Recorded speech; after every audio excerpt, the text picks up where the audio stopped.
சமூக மீடியா சொந்தங்களுக்கு வணக்கம். இன்றைய நாளிலும் மற்றொரு உலக செய்திகளின் ஒரே பார்வையோடு இணைந்திருக்கின்றோம். அந்த வகையிலே மத்திய கிழக்கு போர் அடங்காது கொதிக்கும் நிலையில் அமெரிக்க அதிபர் டொனால்ட் ட்ரம்ப் முதன்முறையாக போரை முடிவுக்கு கொண்டு வருவதற்கான தனது 5 இலக்குகள் அடங்கிய திட்டத்தை வெளிப்படுத்தியுள்ளார். வெற்றி இலக்கை எட்டிவிட்டோம் என வெளியேறும் திட்டத்தை அறிவித்தார் ட்ரம்ப். மறுபுறம் போர்க்களத்தில் அமெரிக்காவிற்கு மிகப்பெரிய சவால் ஏற்பட்டுள்ளது. 16 விமானங்களை இழந்து தவிக்கும் அமெரிக்கா கோயிங் டார்க் ஒத்தையை முறியடித்த கிரேக்க கப்பல். இதற்கிடையில் 3000க்கும் அதிகமான உயிர்களை பலிவாங்கியுள்ள இந்த போர் இப்போது பிரிட்டன் தனது தளங்களை அமெரிக்காவிற்கு வழங்கியதன் மூலம் சர்வதேச அளவில் மேலும் விரிவடைந்துள்ளது.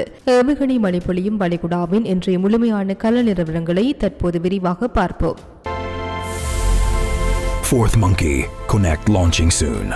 உலகில் ஒழுக்கி வரும் ஈரான் போரில் மிகப்பெரிய திருப்பம் ஏற்பட்டுள்ளது. அமெரிக்க அதிபர் டொனால்ட் ட்ரம்ப் போரை முடிவுக்கு கொண்டு வருவதற்கான தனது ரகசிய 5 இலக்குகள் என்பதை முதன்முறையாக வெளிப்படுத்தியுள்ளார். ஈரான் மீதான மாபெரும் தாக்குதல் அதன் இறுதிக்கட்டத்தை எட்டியுள்ளதாக அமெரிக்க அதிபர் டொனால்ட் ட்ரம்ப் அதிரடியாக அறிவித்துள்ளார். தனது ட்ரூத் சோசியல் தளத்தில் அவர் வெளியிட்டுள்ள செய்தி உலக சந்தைகளில் பெரும் அதிர்வலைகளை ஏற்படுத்தியுள்ளது.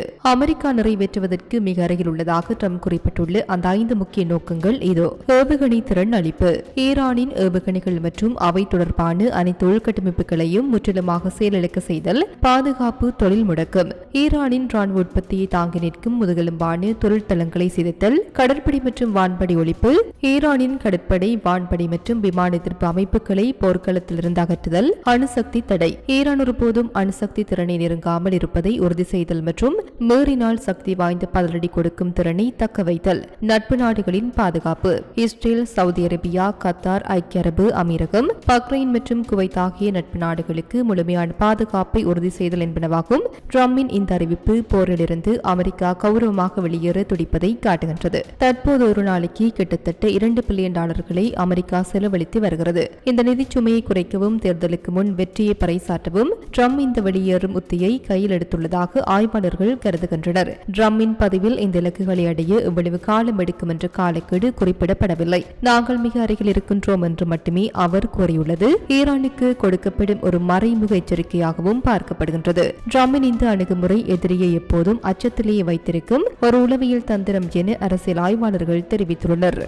மத்திய கிழக்கு போர்க்களத்திலிருந்து இப்போது ஒரு பேரதிர்ச்சி தகவல் வெளியாகியுள்ளது. அமெரிக்கா மற்றும் இஸ்ரேலின் 21வது நாள் தாக்குதல்களில் உயிரிழந்தவர்களின் எண்ணிக்கை 3000-ஐ கடந்துள்ளதாக மனித உரிமை அமைப்புகள் தெரிவித்துள்ளன. இது ஈரானிய சுகாதார அமைச்சகம் வெளியிட்டுள்ளது.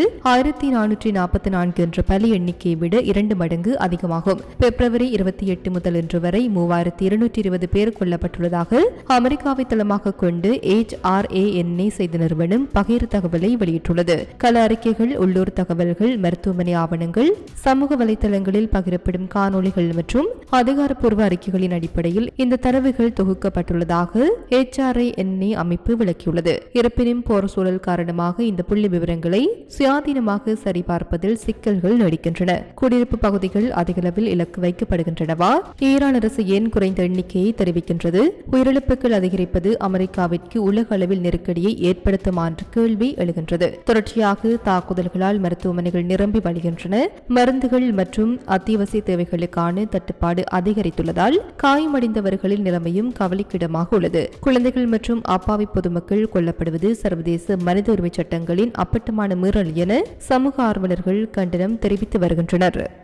மத்திய கிழக்கு போரின் நெருப்பு இப்போது குவைத் எல்லைகளையும் எட்டியுள்ளது. குவைத் வான்பரப்பில் உள்ள எதிரிகளின் ஏவுகணை மற்றும் ஆளில்லா விமானங்கள் அந்த நாட்டின் வான் பாதுகாப்பு படைகள் தற்போது இடைமறித்து அளித்து வருகின்றன. குவைத்தின் பல்வேறு பகுதிகளில் பயங்கர வெடிப்புச் சத்தங்கள் கேட்டமையால் மக்கள் மத்தியில் எழுந்த அச்சத்தை தொடர்ந்து குவைத் ராணுவத்தின் பொது பணியாளர் குழு எக்ஸ் தளத்தில் விளக்கம் அளித்துள்ளது. அதில் தற்போது வரும் வெடிப்புச் சத்தங்கள் எதிரிகளின் ஏவுகணை மற்றும் ஆளில்லா விமான தாக்குதல்களை எங்கள் வான் பாதுகாப்பு அமைப்புகள் இடைமறித்து அளிப்பதால் ஏற்படுபவை என தெரிவிக்க தற்போதைய போர் சூழலை கருத்தில் கொண்டு தகுந்த அதிகாரிகளால் வெளியிடப்படும் பாதுகாப்பு மற்றும் முன்னெச்சரிக்கை அறிவுறுத்தல்களை பொதுமக்கள் அனைவரும் தவறாமல் பின்பற்ற வேண்டும் என ராணுவம் கேட்டுக் கொண்டுள்ளது. அமெரிக்கா, இஸ்ரேலிய படைகள் ஈரான் மீது தாக்குதல் நடத்தி வரும் நிலையில் அமெரிக்க தளங்கள் அமைந்துள்ள குவைத் போன்ற வளைகுடா நாடுகளை நோக்கி ஏவுகணைகள் ஏவப்படுவது அதிகரித்துள்ளது. ஈரான் போர் தீவிரமடைந்துள்ள சூழலில் உலகில் மிக முக்கியமான போக்குவரத்து பாதையான கார்முஸ் ஜலசந்தியை ஒரு கிரேக்க சரக்கு கப்பல் வெற்றிகரமாக கடந்துள்ளதாக லாய்ட்ஸ் லிஸ்ட் நிறுவனம் தெரிவித்துள்ளது. உலகமே உற்றுநோக்கும் ஹார்முஸ் ஜலசந்தியில் போரின் பிடியிலிருந்து தப்பி ஒரு கிரேக்க சரக்கு கப்பல் பாதுகாப்பாக கடந்து சென்றுள்ளது. மார்ச் 2ஆம் தேதிக்கு பிறகு தனது அடையாளத்தை மறைக்காமல் ஜலசந்தியை கடந்து முதல் கப்பல் என்ற பெருமையை பெற்றுள்ளது. இந்த கப்பல் தனது சேருமிடத்தை துல்லியமாக காட்டாமல் ஈரானுக்கான உணவு சரக்கு என்று மாற்றியிருந்தது. ஆனால் இந்த பயணத்தின் பின்னால் ஒரு புத்திசாலித்தனமான தந்திரம் ஒளிந்திருக்கின்றது. இந்த தந்திரமான ராஜதந்திர நகர்வு காரணமாக ஈரானிய அதிகாரிகளின் எதிர்ப்பின்றி கப்பல் பாதுகாப்பாக கடக்க அனுமதிக்கப்பட்டது. கடந்த 3 நாட்களில் பல கப்பல்கள் தங்களது இருப்பிடத்தை டெடார் மூலம் கண்டறிய முடியாதபடி AIS கருவியை அணைத்துவிட்டு பயணிக்கின்றன. இது கோயிங் டார்க் என்று தெரிகிறது. போர் மிருகங்கள் சூழ்ந்துள்ள நிலையில் அடையாளம் தெரியாத கப்பல்கள் மீது தாக்குதல் நடத்தப்படும் அபாயம் உள்ளது. வேறு சில கப்பல்கள் தாக்குதலில் இருந்து தப்பிக்க தாங்கள் சீனாவிற்கு சொந்தமானவை அல்லது சீனாவால் இயக்கப்படுபவை என்ற செய்திகளை தொடர்ந்து ஒளிபரப்பி வருகின்றன. ஈரானின் லராக் தீவு அருகே தற்போது ஒரு பாதுகாப்பான வழித்தடம் உருவாகி வருகின்றது. ஈரானிய அதிகாரிகளின் நேரடி கண்காணிப்பில் இருக்கும் இந்த வழித்தடத்தை பயன்படுத்தும் கப்பல்களுக்கு பாதுகாப்பு உறுதி செய்யப்படுவதாக தெரிகின்றது. உலகளாவிய எண்ணெய் மற்றும் எரிவாயு போக்குவரத்தில் 20% அதிகமானவை இந்த ஜலசந்தி வழியாகவே நடைபெறுகின்றன. தற்போதைய அமெரிக்க இஸ்ரேலிய தாக்குதல்களால் இந்த பாதை முடங்கினால் உலக பொருளாதாரம் பெரும் சரிவை சந்திக்கும் என்பதால் கப்பல் நிறுவனங்கள் இத்தகைய மாற்று உத்திகளை கையாண்டு வருகின்றன. ஈரான் மீதான ராணுவத்தில் அமெரிக்காவிற்கு முழுமையான ஒத்துழைப்பு வழங்க பிரிட்டிஷ் அரசாங்கம் முன்வந்துள்ளது. ஈரானிய ஏவுகணை தளங்களை தாக்க பிரிட்டனில் உள்ள தளங்களை பயன்படுத்த அமெரிக்காவிற்கு அனுமதி வழங்கப்பட்டுள்ளது. ஹார்முஸ் ஜலசந்தையில் நிலவும் போர் சூழல் மற்றும் ஈரானின் கடல்வழி தடைகள் குறித்து விவாதிக்கப்பட பிரிட்டிஷ் அமைச்சர்கள் வெள்ளிக்கிழமை அவசரமாக கூடினர். இந்த ஆலோசனையின் முடிவில் ஹார்முஸ் ஜலசந்தி கப்பல் போக்குவரத்திற்கு அச்சுறுத்தலாக இருக்கும் ஈரானிய ஏவுகணை தளங்களை அளிக்க அமெரிக்காவிற்கு பிரிட்டன் தனது தளங்களை வழங்க ஒப்புக்கொண்டது. அமெரிக்காவின் மாபெரும் சீட்டம் திட்டத்திற்கு வலு சேர்க்கும் வகையில் பிரிட்டன் இந்த ராணுவ கூட்டணியை உறுதிப்படுத்தியுள்ளது. ஏற்கனவே அமெரிக்காவிற்கு தளங்களை வழங்கும் நாடுகள் ஆக்கிரமிப்பில் பங்கேற்பதாக கருதப்படும் என ஈரான் வெளியுறவு அமைச்சர் எச்சரிக்கை விடுத்திருந்தார். இருப்பினும் அந்த எச்சரிக்கையை பொருட்படுத்தாமல் பிரிட்டன் இந்த முடிவை எடுத்துள்ளது. இதன் மூலம் வளைகுடா பிராந்தியத்தில் மட்டுமல்ல ஐரோப்பிய வான்பரப்பிலும் போர் மிருகங்கள் சூழ தொடங்கியுள்ளன. பிரிட்டனின் சைப்ரஸ் அல்லது டியாகோ கார்சியா போன்ற முக்கிய தளங்களில் இருந்து அமெரிக்க விமானங்கள் ஈரானை நோக்கி ஏவப்படலாம். பிரிட்டனில் உள்ள ராணுவ தளங்களுக்கு பயங்கரவாத அச்சுறுத்தல் மற்றும் சைபர் தாக்குதல் அபாயம் அதிகரித்துள்ளதால் பாதுகாப்பு பலப்படுத்தப்பட்டுள்ளது. மத்திய கிழக்கு போர்க்களத்தில் ஈரான் மீதான தனது கோபத்தை அமெரிக்க அதிபர் டொனால்ட் ட்ரம்ப் உச்சகட்டத்திற்கு எடுத்து சென்றுள்ளார். அவர் எழுப்பியுள்ள கேள்வி உலகையை அதிர வைத்துள்ளது. வெள்ளிக்கிழமை வெள்ளை மாளிகையில் செய்தியாளர்களிடம் பேசிய டொனால்ட் ட்ரம்ப் ஈரானிய ஆட்சியாளர்களை கொண்டர்கள், மிருகங்கள் மற்றும் பயங்கரவாத மனிதர்கள் என வர்ணித்தார். போராட்டக்காரர்களை ஈரான் அரசு தூக்கிலிட்டதை குறிப்பிட்டு பேசிய அவர் இதுபோன்றவர்களுடன் இப்போதைக்கு பேச்சுவார்த்தை நடத்தினாலும் போர் நிறுத்தம் செய்யப்போவதில்லை என தெளிவாக கூறினார். நாங்கள் அவர்களை மிக கடுமையாக தாக்கி வருகின்றோம். எதிரியை ஒழித்துக் கொண்டிருக்கும் போது எதற்கு போர் நிறுத்தம் என அவர் வினவியுள்ளார். உலகளாவிய எரிசக்தி விநியோகத்தில் முக்கிய பங்கு வகிக்கும் ஹார்முஸ் ஜலசந்தி குறித்து ட்ரம்ப் ஒரு அதிரடி நிலைப்பாட்டை எடுத்துள்ளார். ஹார்முஸ் ஜலசந்தியை பாதுகாக்கும் பொறுப்பு அதனை பயன்படுத்தும் சீனா, ஜப்பான் மற்றும் ஐரோப்பிய நாடுகளுக்கு தான் உள்ளது. அந்த பாதை தானாகவே திறக்கும் வரை காத்திருக்க போகின்றீர்களா அல்லது உதவப் போகின்றீர்களா என நட்பு நாடுகளுக்கு அவர் கேள்வி எழுப்பியுள்ளார். மறுபுறம் ஈரானின் புதிய உச்ச தலைவர் மொஜ்தபா கமேனி வெளியிட்டுள்ள நவ்ரோஸ் செய்தியில் ஈரானிய மக்கள் மற்றும் படைகள் எதிரிகளுக்கு தலை சுற்ற வைக்கும் அடியை கொடுத்துள்ளதாக பெருமிதம் தெரிவித்துள்ளார். எதிரி நாடுகள் குழப்பத்தில் உலரத் தொடங்கியுள்ளன என்றும் ஈரானின் ஒற்றுமை சிதையாது என்றும் அவர் கூறியுள்ளார். மத்திய கிழக்கு போர்க்களத்தில் அமெரிக்க விமானப்படைக்கு முன்னெப்போதும் இல்லாத ஒரு மிகப்பெரிய அச்சுறுத்தல் ஏற்பட்டுள்ளது.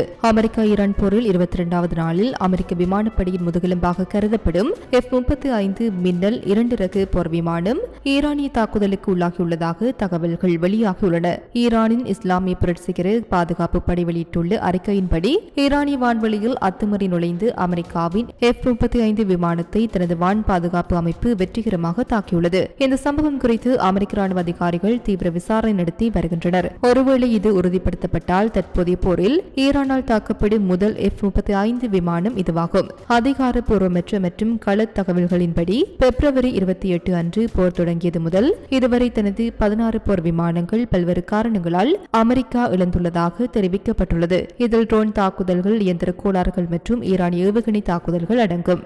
இது சமீபத்தில் வெளியாகும் செய்திகளின் தொகுப்பாகவே காணப்படுகின்றன. தொடர்ந்து செய்திகளுடன் இணைந்திருங்கள். இணைந்திருங்கள். ஈரான், இஸ்ரேல், அமெரிக்கா போர் தொடர்பான செய்திகளை உடனுக்குடன் அறிந்து கொள்ள சமூக மீடியாவோடு இணைந்திருங்கள். இது போன்ற பல செய்திகளை தெரிந்து கொள்ள நம்முடைய சமூக மீடியா யூடியூப் சேனலை சப்ஸ்கிரைப் செய்து அருகிலுள்ள பெல் பட்டனை கிளிக் செய்யுங்கள். மேலும் செய்திகளை உடனுக்குடன் தெரிந்து கொள்ள சமூகமீடியா.com என்ற இணையதளத்தின் வாயிலாக எங்களுடன் இணைந்திருங்கள்.